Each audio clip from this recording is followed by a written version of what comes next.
Welcome to Beating Cancer Daily. Beating stage 4 cancer for 30 years still takes my breath away every time I say it. I'm Saranne, founder of the ComedyCures Foundation, and I hope you'll join me for just a few minutes daily for the next 365 days so we may laugh, learn, maybe cry a little as we live our best days beating cancer daily together. I have such a yummy surprise today. You might remember that I talked about Missy Hall, a comedian that works all over the country, but does ComedyCures programs too.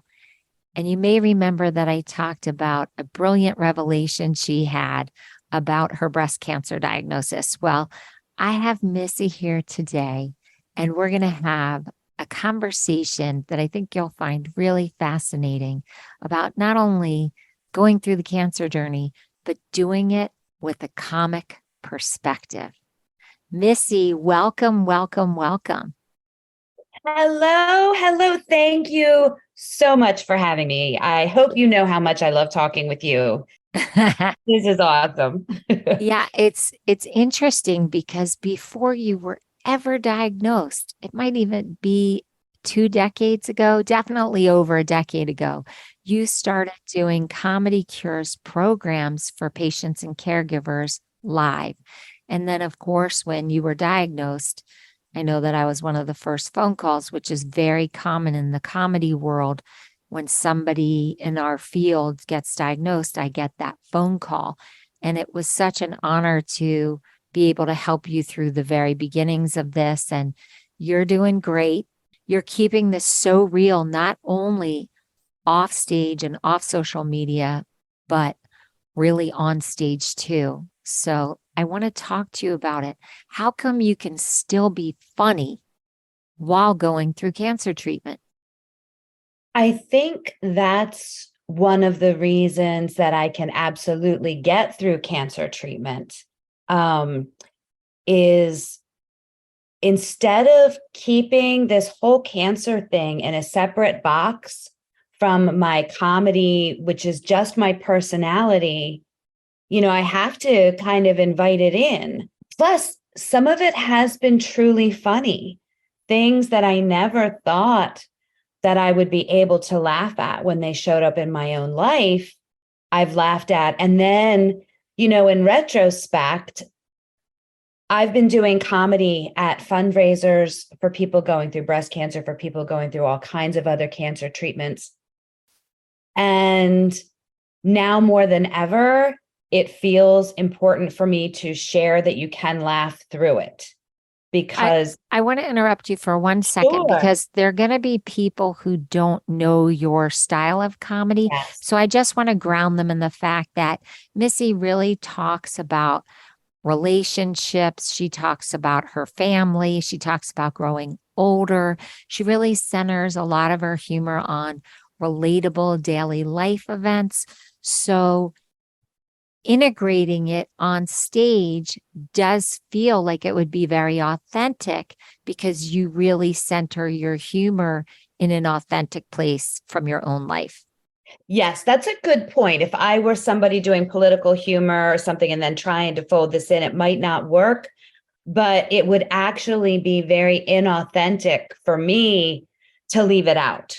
I agree with you. And I was also going to say, you don't play a character. And I think a lot of people don't realize that there are character comedians where when you meet them off stage, they are totally nothing like the persona that they have on stage. And you're just so real. What you see and hear is what you get at any given time. Like it's no different, which maybe that means I'm a very lazy comedian because I just do me. But yes, that's a good point. So that when people are hearing me and they'll hear me talk about my daughter, my grandchild, and my marriage and all kinds of things, to when I start talking about my breast cancer and the subsequent appointments and treatments, they know that it's a real thing, which brings some connection to people that are either going through something themselves. Like, I can't tell you how many shows I have performed at, and people will come up and hug me and whisper in my ear, I did it too. I'm 10 years out. You're going to be fine. And they'll give little hints. Or somebody will say, I've got my mammogram next week. Thank you for talking about this. There's so many different ways that I feel like in some little way I can support people.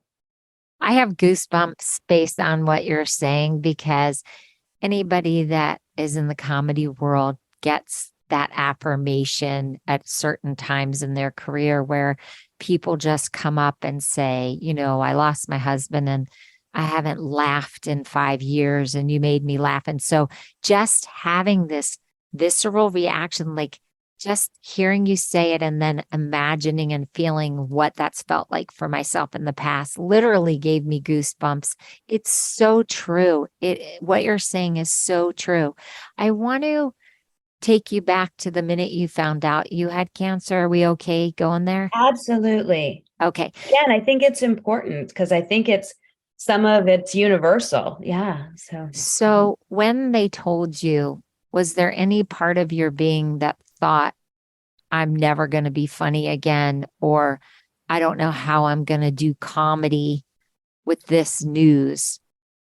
I remember thinking that everything was different and that I was going to go from feeling fine to being very sick and not finding humor in anything. And it was funny because, when you go to a doctor's office, they ask you your occupation, and mine says comedian. And they would bring that up, and I couldn't even smile at it.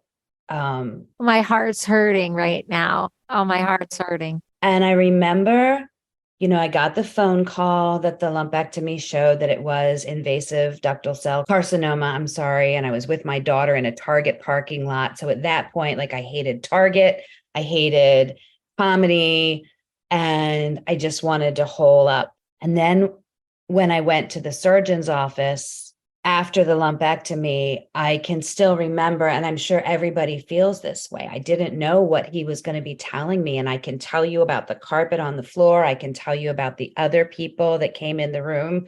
I can tell you that my husband looked teary-eyed, and I can tell you about filling out all the paperwork. But then a moment happened. I filled out all the paperwork and I handed it to my husband. I'm like, can you just check through this? I'm so stressed. And he reads through, it's like 800 questions. And he says to me, Missy, honey, you can't leave this one blank. I don't care what you write, but it can't be blank. Guess which question I had left blank on the form? What question?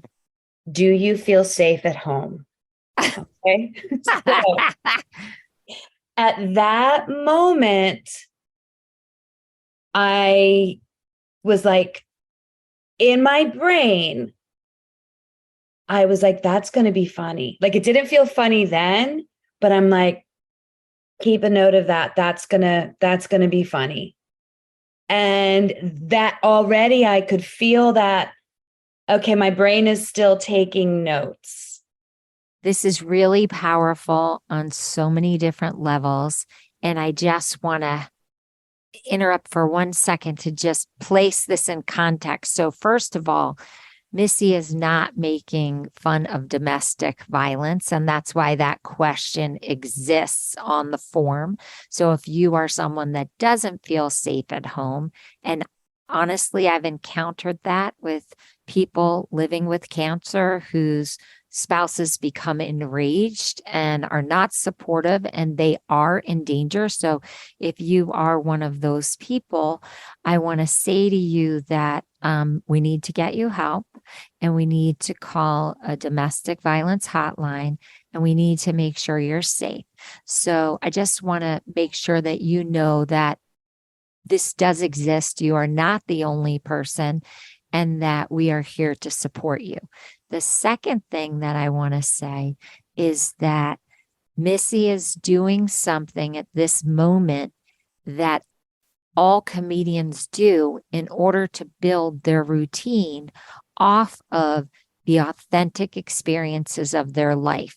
And so what she is acknowledging is that although she was in this crisis situation, she saw a little glimmer of something that she could develop comedy from in her life.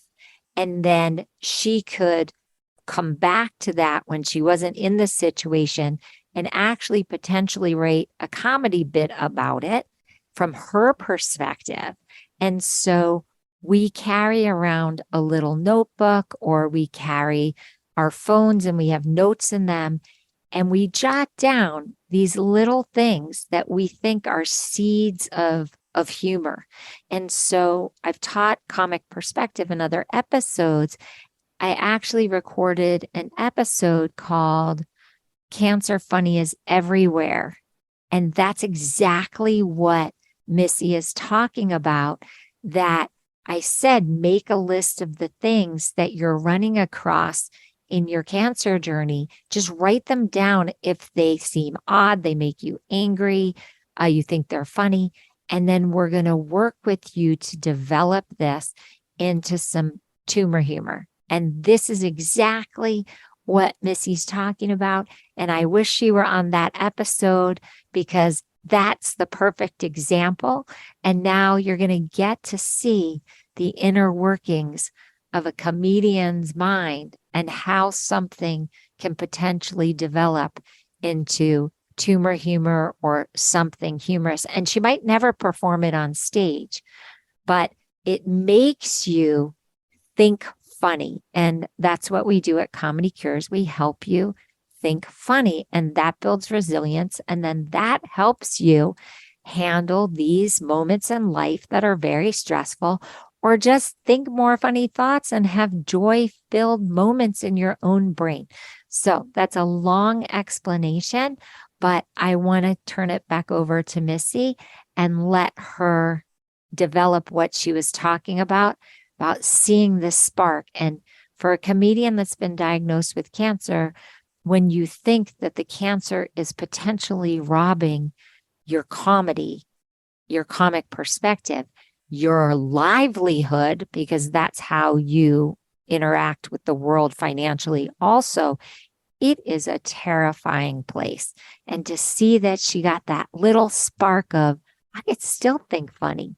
This is so exciting for me. So go on, Missy. Sure. And absolutely. I know that question is a serious and important question.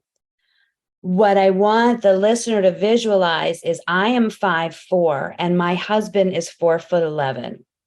I'm not laughing at height No, but what discrepancies. I'm saying, and he's a comic too. So a lot of times we'll perform together.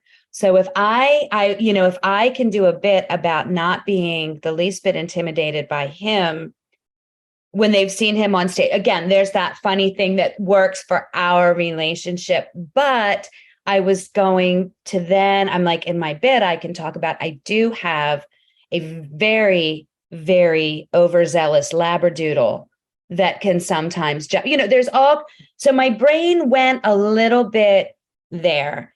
It didn't stay there. And this, I think, is important too. I didn't go right from devastated to this is all over to developing the humor. But that one moment, when this came up, I felt that I was like, I'm still in here. That little moment was this glimmer that I was still in me. And that makes me choke up a little bit now, because I felt gone. I felt uncertain. And my everything felt like there was a before Missy and an after Missy, and I was only 72 hours into it. And then when my brain had that little thing, I was like, not only am I thinking that I could have a funny, but clearly my brain thinks we're still going to get to do this. Oh, Missy, I'm crying, actually. I'm crying. I can totally be back in this moment and feel how terrifying that is, especially for a comedian.